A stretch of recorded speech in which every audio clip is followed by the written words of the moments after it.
তোমরা খুশি তো? হুম? ভালো খাওয়া, ভালো পড়া, ঘুরতে যাওয়া দেখতে পারো না? না, মানুষের ভালো দেখলে একদম সহ্য হয় না? না, হ্যাঁ, চোখগুলো ওপর থেকে বেরিয়ে আসে। মানুষের ভালো দেখতে পারো না?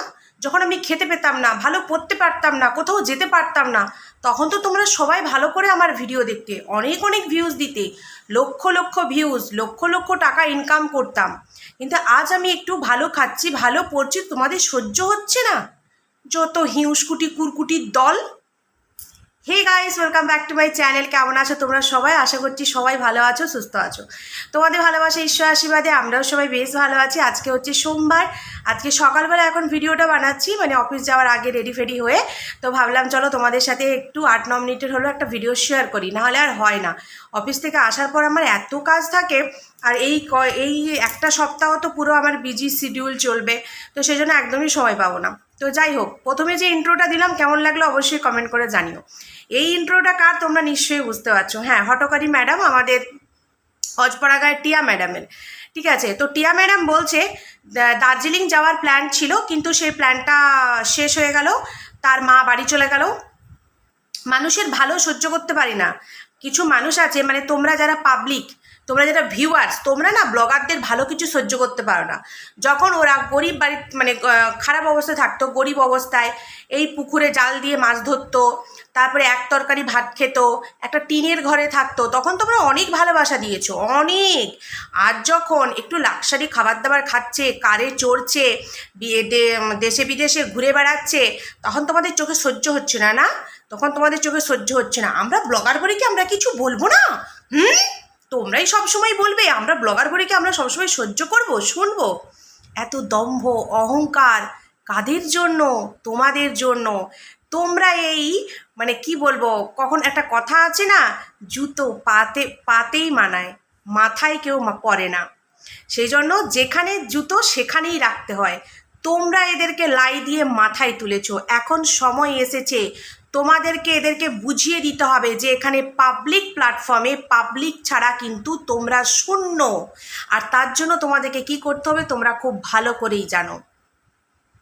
ঠিক আছে, মানে যখন ব্যাপারটা এরকম দাঁড়াচ্ছে, যখন আমার টাকা ছিল না তখন তোমরা ওকে দেখেছো, ওর যখন টাকার দরকার, ও প্রচুর টাকা ইনকাম করেছে, তারপরে ওর যখন টাকার প্রয়োজন পড়েছে তখন দুফোঁটা চোখের জল দিয়ে সেই পাবলিকের কাছ থেকে টাকা তুলেছে। আর আজ যখন সে তার মিথ্যে কথাটা পাবলিক ধরে তাকে বলছে যে তুই যখন চিকিৎসা করাবি না তাহলে কেন টাকা রিটার্ন করছিস না, কিছু মানুষের টাকা রিটার্ন করছে, এবং সে বলছে 4 মাস দাঁড়িয়ে যাও, 4 মাসের মধ্যে দেখতে পাবে সমস্ত টাকা অনাথ আশ্রমে চলে যাবে। কে জানে তুই যত টাকা তোর অ্যাকাউন্টে আনিয়েছিস সেটা যে তুই কতটা সত্যি বলেছিস সেটা নিয়েও তো আমাদের সন্দেহ রয়েছে। তুই যেটা 12 লক্ষ টাকা বলেছিস পাবলিককে, যে 12 লক্ষ টাকা আমি ইউটিউব থেকে পেয়েছি আমার ছেলের চিকিৎসার জন্য, সেটা 12 না 20 সেটা তো আমরা কেউ জানি না, তাই না? তো সেই জন্য সেই জায়গা থেকে তুই কত টাকা দান করবি সেটাও আমরা কেউ জানবো না। হ্যাঁ, দান করবি যে অংশটা সেটা তুই বলবি বা সেটার প্রুফ দিবি, কিন্তু তারপরেও তোর কাছে কি কতটা অ্যামাউন্ট বাড়ছে সেটা কি তুই বলবি? এত যদি তোদের সৎসাহস থাকতো না তাহলে কথায় কথায় পাবলিকের কাছে ভিক্ষা চাইতে বসতি না।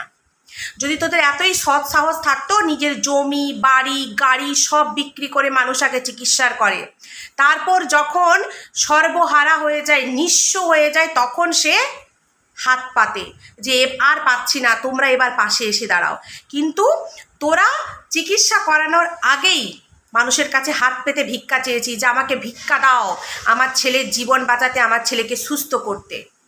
তো তোদের মতো এরকম লোভী, বদমাস, অসভ্য, নোংরা মহিলা, বা কি বলবো, ভিখারি, মহিলা বললে ভুল হবে, ভিখারি, তো তোরা কতটা সত্যি কথা বলবি সেটা পাবলিকের বোঝা হয়ে গেছে। তো সেই জন্যই দেখ না, যেখানে তোকে 80,000 90,000 ভিউজ দিত, সেই ভিউজটা তোর কোন জায়গায় এসে দাঁড়িয়েছে। তোদের মতো ব্লগারদের কাছে ব্লগটাই সব। তোদের যদি ভালো ভিউজ থাকে, মাস গেলে যদি তোদের 80-90,000 ভিউজ থাকে প্রতি ভিডিওতে, মাস গেলে 1 লাখ 1,20,000-30,000 টাকা যদি তোরা ইউটিউব থেকে ইনকাম করিস, তোদের কি দরকার পড়েছে লাইভ করে করে কাপড় জামা বিক্রি করতে? কিন্তু কেন করছিস, কেন করছিস, কেন কি তোরা বুঝে গেছিস যে আমার চাকা ঘুরে গেছে, আমি আর পাবলিকের মনে নিজের জায়গা করে নিতে পারবো না। যে কটা পাবলিক বেঁচে আছে 20, 25, 30 হাজার, এগুলোই এবার আমাকে দেখবে, ধীরে ধীরে এগুলোও দেখা বন্ধ করে দেবে।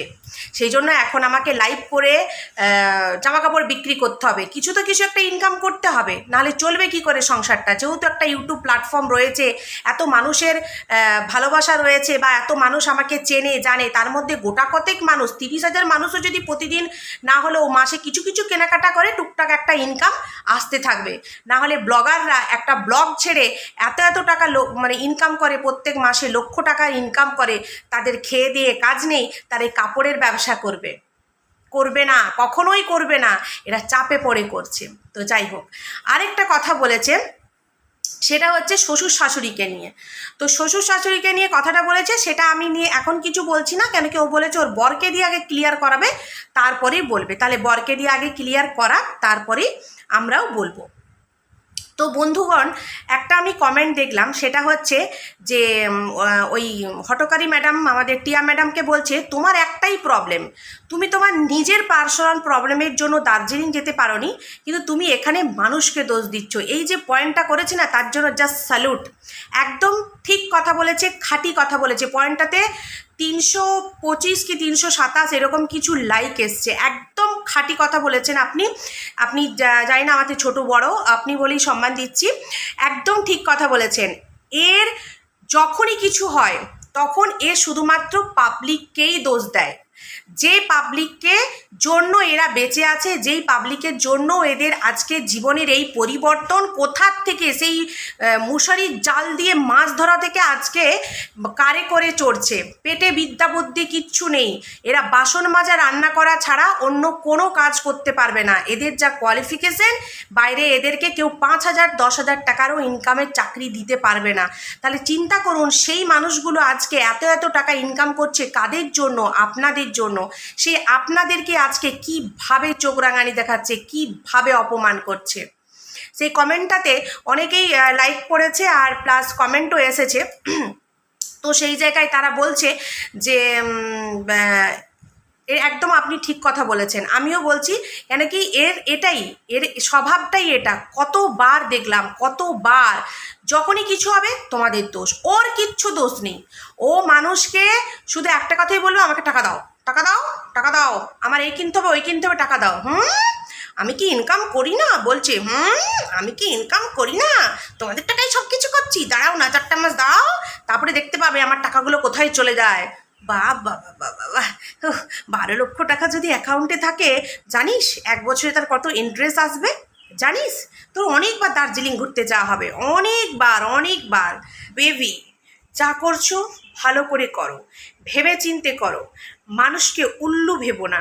পাবলিক তোমাকে ধরে ফেলেছে, ঠিক আছে? পাবলিক বুঝে গেছে তুমি কতটা চালাক মহিলা, কত বড় ভিখারি, একটা ডিজিটাল ভিখারি। সো কিছু বলার আগে ভাববে 4 বার। যেই পাবলিকের জন্য আজ জীবন পরিবর্তন লজ্জা করে না, সেই পাবলিককে এরকমভাবে কথা শোনাচ্ছ, এক মুহূর্তের জন্য মনে পড়ে না সেই দিনগুলো, যেই কষ্টের দিনে মানুষ তোমাকে ভালোবাসা দিয়ে এখানে দাঁড় করিয়েছিল। তোমার মতো দেখো না, হাজারো একটা ব্লগার তৈরি হয়েছে, তারা কি ভালোবাসা পাচ্ছে? তারা কি ভিউজ পাচ্ছে? পাচ্ছে না। কিন্তু ওই যে বলে না, হ্যাঁ, কুকুরের পেটে কি ঘি ভাত সহ্য হয়, ব্যাপারটা ঠিক সেই রকম হয়ে গেছে। তো বন্ধুরা, এই ভিডিও নিয়ে এটুকুই রাখলাম। সবাই ভালো থেকো, সুস্থ থেকো। দেখা হচ্ছে নতুন একটি ভিডিওতে। আর তোমরা কারা কারা আমার কথার সাথে একমত, অবশ্যই কমেন্ট বক্সে জানিও। কমেন্ট বক্স তোমাদের জন্য। যারা প্রথমবার আমার ভিডিও দেখছো, অবশ্যই আমার চ্যানেলের পাশে থেকো, ভালোবাসা দিও আরও নতুন নতুন ভিডিও দেখার জন্য। সবাইকে টাটা, বাই।